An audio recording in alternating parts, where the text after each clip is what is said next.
शाम को 4 बजे से लेकर 7 बजे के बीच में शंकर और पार्वती के भ्रमण का समय रहता है। मेरे देवाधिदेव महादेव और माता पार्वती के भ्रमण का समय, भगवान शंकर पार्वती घूमने को निकले। इसलिए हमारा सनातन धर्म कहता है शाम के समय पर माताओं को झाड़ू नहीं लगाना चाहिए, शाम के समय पर माताओं को चूड़ी बिछिया नहीं बदलना चाहिए, शाम के समय पर माताओं को मांग में सिंदूरा नहीं भरना चाहिए, शाम के समय पर माताओं को बाल नहीं बांधना चाहिए, शाम के समय पर माताओं को चौखट पर नहीं बैठना चाहिए। उसका कारण क्या है? क्योंकि पार्वती जी ने भगवान भोलेनाथ जी से कहा था कि तुम मुझे रोज शाम के समय प्रदोष काल में भ्रमण के लिए लेकर जाते हो, मेरे लिए आज्ञा क्या है? शंकर भगवान ने कहा सुनो पार्वती, मंदिर के अंदर नंदी रहता है, जाने वाला यात्री जब मंदिर में मेरा दर्शन करने आता है तो नंदी के कानों में कहकर जाता है कि शिव जी को मेरे यहाँ लेकर आना। मैं नंदी के अनुसार उनके घर जाता हूँ, मेरा काम है उनका कल्याण करना और तेरा काम है उनके घर की नारी को अखंड सौभाग्यवती का वर प्रदान करना, ये तेरा काम। तब पार्वती माता ने कहा अखंड सौभाग्यवती होने का वर मैं तो दे दूंगी, पर उस समय पर माताएं चूड़ी बदल रही होगी, हाथ से चूड़ी निकाल रही होगी तो मैं वर कैसे दे सकती हूँ? मांग भर रही होगी तो मैं वर कैसे दे सकती हूँ? उस समय पर चूड़ी बिछिया बदला जा रहा होगा तो मैं वर कैसे दे सकती हूँ? उस समय पर झाड़ू लग रही होगी तो मैं लक्ष्मी को वहां कैसे भेज सकती हूँ? आप बताओ। तो शंकर भगवान ने कहा प्रदोष का समय एक ऐसा समय होता है, शाम का समय ऐसा होता है जिस समय पर केवल शंकर और पार्वती की आराधना का समय होता है। हम तो कई लोगों से कहते हैं अगर आपके यहाँ संपदा नहीं आ रही है, बहुत मेहनत कर रहे हो, फल नहीं मिल रहा, कहीं नौकरी, कहीं सर्विस या कहीं व्यापार या व्यवसाय में कहीं तकलीफ आ रही है, हम सबसे कहते हैं शाम का समय पकड़ लो, शंकर जी के मंदिर में दिया लगाना प्रारंभ कर दो। शिव मंदिर में अगर दिया नहीं लगा रहे हो तो बेलपत्री के पेड़ के नीचे दिया लगा। बेलपत्री और शंकर जी के मंदिर में दिया नहीं लगा रहा तो शंकर जी के मंदिर के बाहर चौखट पर दिया लगा। इतना भी नहीं कर सकते तो अपने घर के बाहर अपने द्वार पर दिया लगा दो, पर शंकर जी के नाम का श्री शिवाय नमस्तुभ्यं बोलकर शंकर भगवान को याद कर कर अपनी कामना कर कर बाबा का स्मरण कर कर पंचाक्षर मंत्र नमः शिवाय, षडाक्षर मंत्र ओम नमः शिवाय, द्वादशाक्षर मंत्र ओम नमो भगवते वासुदेवाय, जो मंत्र तुमको याद है उसका स्मरण कर कर लक्ष्मी हो चाहे नारायण हो चाहे राम हो चाहे कृष्ण हो स्मरण कर कर शाम के समय बाहर दिया लगा दो, दरवाजे के पास लगा दो। वो सुनेगा जरूर, आएगा तो उसका वेलकम जरूर होगा और वो कुछ देकर जरूर जाएगा। नियम तो बनाओ, उसकी चौखट पर जाकर कहना प्रारंभ।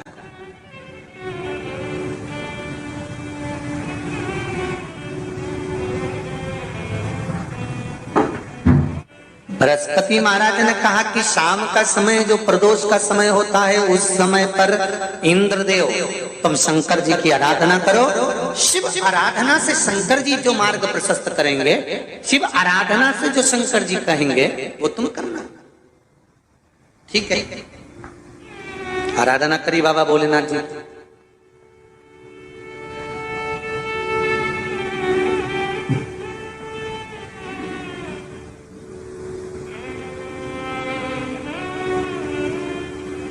मालूम नहीं था इंद्रदेव को।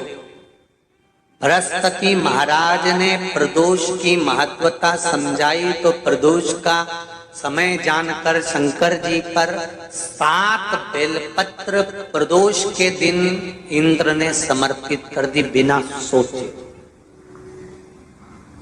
कितनी बेलपत्र? 7। प्रदोष का व्रत करो चाहे ना करो, मंदिर में चढ़ी हुई बेलपत्र को उठा लो,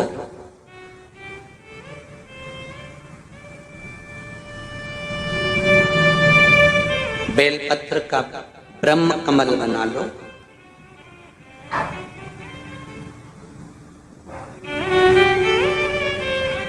ब्रह्म कमल का मतलब होता है डंडी बीच में रहे, आसपास पत्तियां रहे। 7 पत्ती का ब्रह्म कमल बनाकर, जैसे ये पत्तियां हैं एक जैसी रखी हुई हैं तो इसको फैला लिया 7 पत्ती को, आपस में फैलाकर ब्रह्म कमल बना लें।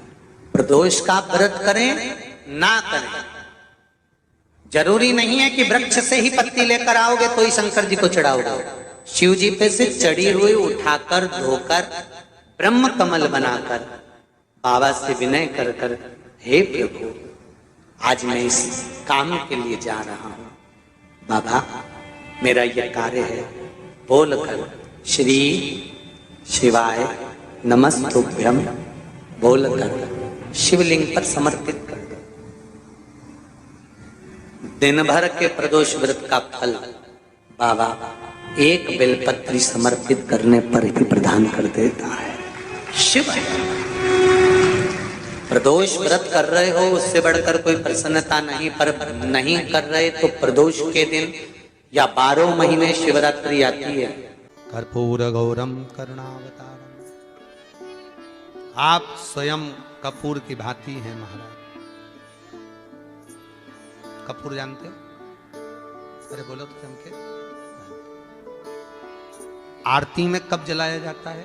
जब आरती पूरी हो जाती है। कपूर क्यों जलाया जाता है? बोलते जाओ। कपूर जलाना क्यों जरूरी है?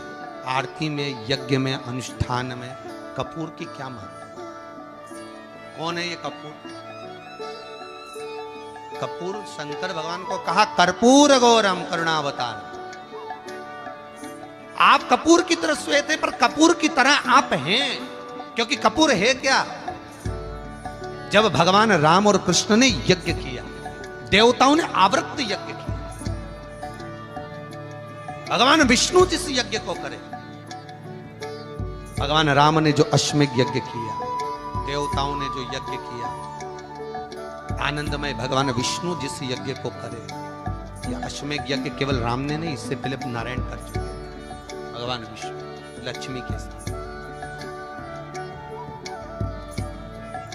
अश्वमेध यज्ञ का अश्व राम जी के समय पर तो लवकुश ने पकड़ा था, पर विष्णु भगवान के समय पर वो यज्ञ का घोड़ा सब दूर घूमता रहा।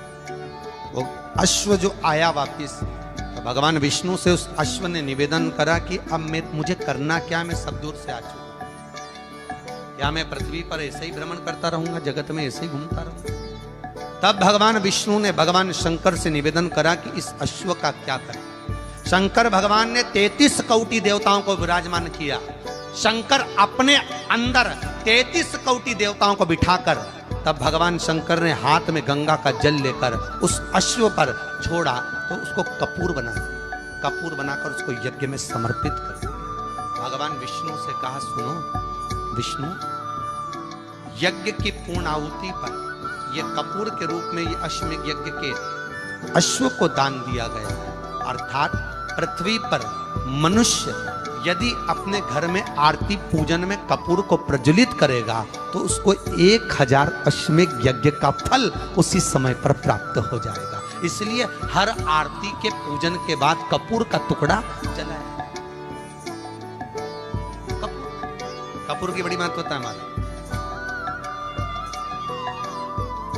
यदि घर में क्लेश मचा हुआ है, बहुत अशांति है, बहुत ज्यादा क्लेश है, बहुत ज्यादा क्लेश, तो कपूर के 4 टुकड़े कर लीजिए और 4 टुकड़े कर कर चारों दिशा में घर में रख दीजिए। कितना भी झगड़ा चल रहा होगा, कितना भी क्लेश मचा होगा, शांति हो जाएगी, अपने आप शांति हो जाएगी 5 या 7 मिनट के।